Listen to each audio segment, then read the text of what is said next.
नमस्कार मित्रों, मैं आपका दोस्त आदित्य मिश्रा अपने चैनल शिक्षा संगम पर आप सभी का स्वागत करता हूं। आज हम लोग बहुत ही ज्यादा इंपॉर्टेंट टॉपिक पढ़ने वाले हैं जिसका नाम है कोशिका विभाजन, सेल डिवीजन। अगर इसकी बात की जाए कि इसको सबसे पहले खोजा किसने था तो रडोल्फ विर्चो नामक वैज्ञानिक थे और शायद आप पॉल्यूशन में बिराचाऊ करके कोई लिखा हुआ है तो विर्चो नामक वैज्ञानिक थे। कब किया था तो 1855 में। कोशिका विभाजन अगर आप समझ गए, आपको मैं पहले बता रहा हूं, अगर आप कोशिका विभाजन को समझ गए तो आप पूरे शरीर की, पौधे की, कोई भी दुनिया में जीव है उसकी बनावट क्यों है, कैसी है, अर्धसूत्री विभाजन, समसूत्री विभाजन क्यों होता है और किस लिए होना चाहिए, ये चीज आप बहुत अच्छे तरीके से समझ जाएंगे। बहुत ज्यादा इंपॉर्टेंट है, समझिएगा। आखिरकार क्यों समसूत्री विभाजन की जरूरत क्यों पड़ी, अर्धसूत्री विभाजन की जरूरत क्यों पड़ी, यही तो इंपॉर्टेंट है। तो हमने थोड़ा सा बना लिया जल्दी से जिसकी वजह से आपको हम पढ़ा सके। तो देखो होता क्या है, एक होता है असूत्री विभाजन। असूत्री विभाजन मतलब होता है एमाइटोसिस। तो इसमें क्या होता है, असूत्री विभाजन क्या होता है, इसमें अविकसित कोशिकाओं में ये पाया जाता है। जैसे हमने प्रोकैरियोटिक कोशिकाएं आपको पढ़ाई थी, तो प्रोकैरियोटिक कोशिकाओं में हमने आपको नीली हरी शैवाल और जीवाणु पढ़ाए थे, आपको अगर अच्छे से याद हो। तो इनमें अगर श्वसन किसके द्वारा होता है तो मीजोसोम्स के द्वारा होता है। फटाफट इसका रिवीजन हो गया, ठीक है, इंपॉर्टेंट पॉइंट है। अब क्या होता है कि जो नीली हरी शैवाल है इसमें क्या होगा, हमारा असूत्री विभाजन होता है। अब थोड़ा सा आगे बढ़ जाते हैं तो दो इंपॉर्टेंट हमारे आते हैं, समसूत्री विभाजन, अर्धसूत्री विभाजन, माइटोसिस और मियोसिस। समसूत्री विभाजन को माइटोसिस कहते हैं। समसूत्री विभाजन का मतलब ही होता है कि अगर हमारे शरीर में गुणसूत्रों की संख्या 46 है तो उसका गुणसूत्र में विभाजन होने के बाद भी हमारे अंदर 46 गुणसूत्र अगली कोशिका में होने चाहिए, ये होता है समसूत्री विभाजन। अगर हमारी किसी कोशिका में 46 गुणसूत्र हैं तो अगली जो कोशिका बनेगी, पुत्री कोशिका, डॉटर सेल, उसमें गुणसूत्रों की संख्या आधी होनी चाहिए, तभी वो कहलाएगा अर्धसूत्री विभाजन। तो कहां पे समसूत्री विभाजन होगा, कहां पे अर्धसूत्री विभाजन होगा, मैं आज आपको ऐसा एक पॉइंट बताने जा रहा हूं जिससे आपकी पूरी की पूरी बॉटनी क्लियर हो जाएगी। बॉटनी बच्चों को बहुत कंफ्यूजन होता है कि कहां पे जो है कौन सी स्टेज है, एक्स स्टेज कितनी दूर तक है और वाई स्टेज कितनी दूर, वो रटते हैं। सीधा समझोगे कि क्यों है और बस सीधा अपने आप बता दोगे लाइफ साइकिल क्या होती है। जिसको आपने कभी जीवन में नहीं देखा होगा वो प्लांट के बारे में बता दोगे। आइए बात करते हैं कैसे। देखिए होता क्या है, कोई मनुष्य होता है, भाई मनुष्य है तो मेल हो गया, मादा है तो फीमेल हो गया। अब ये कोशिकाएं होती हैं और आपने पढ़ा होगा कि हमारी जो गुणसूत्रों की संख्या होती है कितनी होती है, 23 जोड़ी, 23 जोड़ी होती है, इतना क्लियर। और 23 जोड़ी में आपने पढ़ा होगा जो 22 जोड़ी होते हैं वो होते हैं हमारे दैहिक गुणसूत्र। कैसे होते हैं, दैहिक गुणसूत्र। और एक जोड़ी क्या होते हैं तो लिंग गुणसूत्र होते हैं। क्या होते हैं, लिंग गुणसूत्र। अब ये पूछ रहे होगे भैया ये क्या होता है लिंग गुणसूत्र। लिंग गुणसूत्र जो होते हैं, जो मेल होता है उसमें एक्स वाई होता है और जो फीमेल होती है उसमें एक्स एक्स होता है। बल्कि ये ऐसा कुछ नहीं है कि एक्स एक्स होता है एक्स वाई होता है, बस इतना समझ लो कि जो लिंग गुणसूत्र होता है उसमें हमने बताया था ना कल, x2 x3 x4 x6 क्या होता है। तो जो मेल होगा उसमें एक ऐसा होगा तो दूसरा क्या होगा, ऐसे अलग होगा। तो इसको क्या किया, एक x मान लिया, एक अलग y मान लिया, मतलब दोनों अलग अलग होते हैं लिंग गुणसूत्र में, ठीक है, मेल में। अगर यही फीमेल की बात करेंगे तो एक्स एक्स का मतलब क्या हो गया कि दोनों क्या होंगे, समान होंगे। अगर ऐसा ये है तो ऐसा ही ये वाला होगा। अब समझ में आया, तो ये एक्स और एक्स मतलब दोनों फोटो कॉपी, दोनों क्या है, एक जैसे होंगे। ये आपको बहुत अच्छे से समझ में आया कि नहीं। एक्स एक्स और एक्स वाई क्यों कहते हैं, क्योंकि एक्स वाई का मतलब होता है अलग अलग प्रकार के, अलग अलग प्रकार के मतलब अलग अलग आकार के हैं, समझ गए। ये चीज समझ में आ गई ना। चलो अगर इतना समझ में आ गया तो यही हमारा होता है कोशिका के अंदर 46 गुणसूत्र होते हैं, ठीक है। अब समझना हमारी बात को, कोई, अब एक बात याद रखना हमेशा बहुत अच्छी तरीके से, अगर हमारा शरीर 2x है, क्या कहना, अगर हमारा से बहुत नोट पॉइंट वाली है, अगर हमारा शरीर 2x है इसको नोट करके लिख लेना, तो हमारे बच्चे के शरीर में भी जो कोशिकाएं होंगी उसमें 2x होना चाहिए, अन्यथा वो डेवलप नहीं कर सकता। अगर हमारी बॉडी x है तो हमारे बच्चे की भी बॉडी x होनी चाहिए, तभी वो डेवलप करेगा, एनीथिंग डेवलप नहीं कर सकता। अब कैसे, बस इसी के बेस पे अर्धसूत्री समसूत्री विभाजन को होना जरूरी है। कैसे, आइए समझते हैं। माना कि मेल है तो क्या हो जाएगा, हमारा शरीर क्या है 2x, हमारी कोशिकाएं क्या होती है 2x होती है, मतलब एक प्रकार के एक ही तरीके के दो दो गुणसूत्र होते हैं पेयर में, तो 2x, ये मेल हो गया फीमेल हो गया। इनमें अर्धसूत्री विभाजन ही क्यों हुआ, समसूत्री कर देते, ये भी तो कहने वाली बात है। तो इसमें क्या होगा, अगर मान लो समसूत्री विभाजन होता, खुद सोचो, तो यहाँ कोशिकाएं कैसी बनती, सब 2x बन जाती, गुणसूत्रों की संख्या समान, और ये 2x मेल और ये 2x फीमेल जैसे ही मिलता बन जाता 4x। क्या वो 4x डेवलप कर सकता था, नहीं कर सकता था। इसीलिए हमारी जनन कोशिकाओं में सदैव याद रखना अर्धसूत्री विभाजन होता है, और जो हमारी कायिक कोशिकाएं होती है उनमें समसूत्री विभाजन होता है। और कायिक कोशिका मतलब हमारे शरीर की, मतलब अगर हमारे चोट लग गई है तो इसका मतलब वहां पर समसूत्री विभाजन होगा। जैसा कॉन्सेप्ट आपको दे रहा कभी कहीं मिलेगा ही नहीं, इतना बात आप क्लियर कर लीजिए। 4 साल हमको खुद इस चीज को समझने में लग गए, तो ये चीज समझ में आई कि नहीं, बहुत अच्छी तरीके से।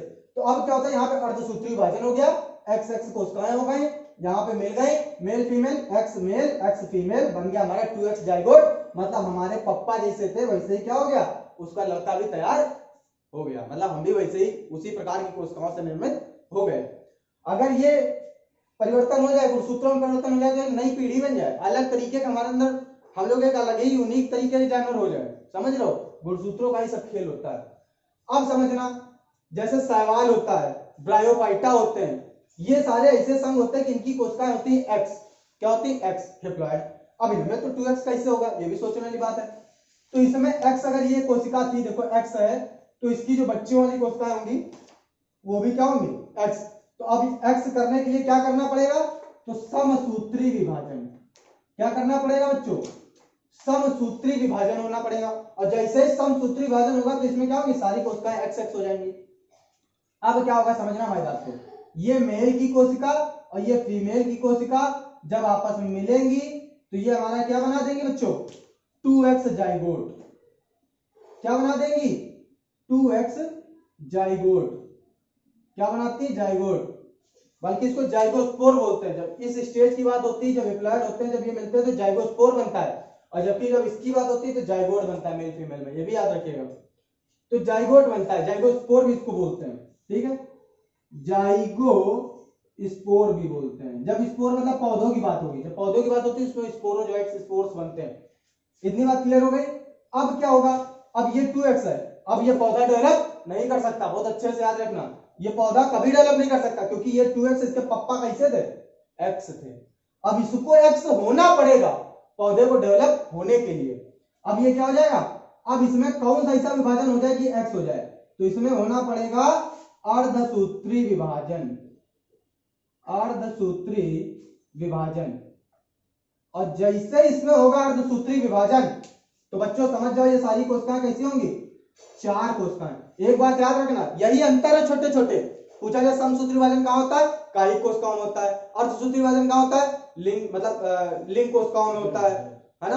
अब अगर पूछ लिया जाए किसमें गुणसूत्रों की संख्या समान होती है, तो समसूत्री विभाजन में गुणसूत्रों की संख्या समान होती है। पूछा जाए किसमें आधी हो जाती है, तो अर्धसूत्री विभाजन में गुणसूत्रों की संख्या आधी हो जाती है। अब पूछा जाए कि जो समसूत्री विभाजन होता है उसमें एक कोशिका से कितनी कोशिकाएं बनती है, तो 2 कोशिकाएं बनती है। अगर पूछ लिया जाए कि अर्धसूत्री विभाजन जो होता है उसमें एक कोशिका से कितनी कोशिकाएं बनती है, तो 4 कोशिकाएं बनती है। इसीलिए देखो हमने यहाँ पे क्या बताया, क्लियर होगा कि नहीं, यहाँ देखो 2 बनाई थी समसूत्री विभाजन में, यहाँ 4 बनाएंगे, क्लियर हो गया। अब क्या होगा, ये भी x होगा, ये भी x होगा, ये भी x होगा, ये भी x होगा। अब ये पौधा तुम जहां डाल दोगे ये क्या कर जाएगा, ग्रो कर जाएगा, ठीक है। तो इसमें माता पिता के लक्षण दोनों होते हैं, और इसमें भी क्या होता है, तो अर्धसूत्री विभाजन में क्या होता है, तो हमारे आनुवांशिक लक्षणों का भी वाहक होता है। मतलब अर्धसूत्री विभाजन में ही जो हमारे माता पिता के लक्षण होते हैं वो हमारे अंदर आते हैं। इतनी बात क्लियर होगा कि नहीं। तो ये हमारा अर्धसूत्री और समसूत्री विभाजन से जो क्वेश्चन बनते हैं वो इंपॉर्टेंट है।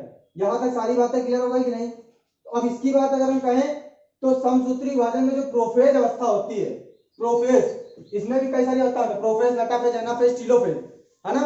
और इसमें क्या होता है, प्रोफेज, मेटाफेज, एनाफेज, टीलोफेज होता है। प्रोफेज के अंतर्गत इसमें हैप्लोटीन, डिप्लोटीन, है ना, डाइकाइनेसिस, सारी अवस्थाएं इसमें अर्धसूत्री विभाजन में भी होती हैं। लेकिन हम समसूत्री विभाजन की बात करते हैं जिसमें प्रोफेज अवस्था क्या होती है, लंबी होती है, और इसमें प्रोफेज अवस्था क्या होती है, छोटी होती है। इतनी बात बच्चों आपको बहुत अच्छी तरीके से समझ में आया कि नहीं। इतने से ही तुम्हारे सारे क्वेश्चन बनने। आपको कोशिका विभाजन हमारा समझाना बस इतना ही उद्देश्य था। उसका वजन बहुत ज्यादा है नहीं। अब आप खुद समझ गए होंगे कि अर्धसूत्री वजन क्यों होता है। जो भी बच्चे बायोलॉजी के हैं, कवक, शैवाल, ब्रायोफाइटा के बारे में पढ़ते पढ़ते बेचारे परेशान हो जाते हैं। अब बायो तो उनको समझ में नहीं आती है जो लोग रखते हैं। तो हमारी बात समझ लो ना बहुत अच्छी तरीके से। ये जो आपको हमने बताया है बहुत ही इंपॉर्टेंट कॉन्सेप्ट है, किसी किताब में नहीं मिलेगा, कोई टीचर नहीं बताएगा। और अगर ये कॉन्सेप्ट समझ लिया तो ये समझ लो पूरी पूरी आप 500-500 पेज की किताब समझ सकते हो।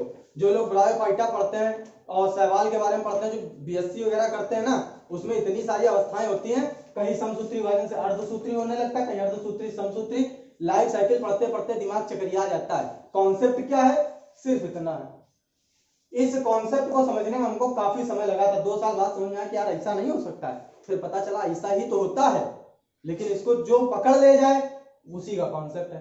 तो आप आशा करता हूं कि सभी को समझ में आ गया होगा। और बच्चों एक आपके लिए बहुत बढ़िया ऑफर बताने जा रहे हैं। अभी जो है सब्सक्राइबर हमारे बहुत कम है, समझिए समथिंग समझिए 180 के आसपास है, ठीक है। जैसे ही 1000 सब्सक्राइबर होता है, समझ लीजिए आपके लिए बहुत बम्पर ऑफर आने वाला है। पहले तो 500 सब्सक्राइबर पे एक ऑफर आएगा आपके लिए, और जैसे ही 1000 सब्सक्राइबर होता है आपके लिए पहली बात तो लाइव क्लास होगी, और दूसरी चीज है एक और ऑफर लगाएंगे। तो ये समझिए जिसको यूपीएसआई की और सीटेट की और टेट की तैयारी करनी है, जल्दी जल्दी जो 1000 सब्सक्राइबर कर दो। सीटेट आपकी गारंटी ले रहा है, 15 दिन के अंदर जितना पेपर बता देंगे आप खुद कहोगे कि भैया प्रीवियस ईयर चाहे जितना जो भी सेट हो 100 के आसपास हमारा आंकड़ा पहुंच रहा है, 90 प्लस जा रहा है। तो समझ रहे हो ना, इसलिए आपको मेहनत करनी है। लगातार हमारे चैनल से जुड़े रहिए और लगातार मेहनत करते रहिए, पढ़ते रहिए। एक बात याद रखिएगा कि मेहनत का कोई विकल्प नहीं होता है, मेहनत का कोई विकल्प नहीं होता है, और बिना मेहनत के हासिल तक तो ताज नहीं होते, और जुगनू कभी किसी रोशनी के मोहताज नहीं होते। तो मैं आपके साथ हूं, आपका मित्र हूं, और जैसे भी हो सके आप एक प्रकार से अगर हम आपसे छोटे हैं तो आपके छोटे भाई हैं, बड़े समझिए तो बड़े भाई हैं, टीचर समझिए तो टीचर हैं। आप हमसे शिक्षा के विषय में किसी भी प्रकार से प्रश्नोत्तरी कर सकते हैं, और चैनल के नीचे आपको टेलीग्राम लिंक मिल जाएगी, उसमें आप जो है इसको ज्वाइन कर लीजिए। इसमें आपको क्या आएगा, पर डे का कंटेंट मिल जाएगा, चाहे वो आपका सुपर टेट हो, टेट हो, सीटेट हो, या फिर अभी जो यूपी 888 का है पेपर उसका भी कंटेंट मिल जाएगा। यूपी पेट लगा हुआ है, इसका भी पूरा कंटेंट इसमें डाल रहे हैं, बस अब तो उसमें बच्चे भी जुड़े नहीं। तो आज हम टेलीग्राम लिंक स्पेशल फिर से डाल देंगे इसमें, आप लोग जाके उसमें जुड़ जाइएगा। बहुत बहुत धन्यवाद। जय हिंद, जय भारत।